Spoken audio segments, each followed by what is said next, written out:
দৃশ্যটির আসল রূপ দেখতে হলে প্রতিবাদটা দরকার। এই জঙ্গলমহল পাহাড়ের উন্নয়ন করতে হলে প্রতিবাদটা দরকার। এই কংগ্রেস আর বামেদের অশুভ জোট ভাঙতে হলে প্রতিবাদটা দরকার।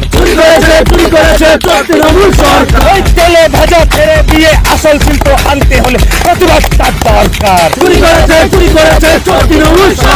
এই ক্লাবে ক্লাবে খয়রাতি বন্ধ তোমায় করতে হলে প্রতিবাদটা দরকার।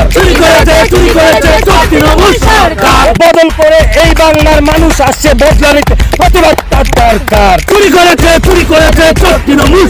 এই পাহাড় সমতল এক করে বাংলা ভাগ রুখে দিতে প্রতিবাদটা দরকার। এই রবি গৌতম মমতার গদি এবার নাড়িয়ে দিতে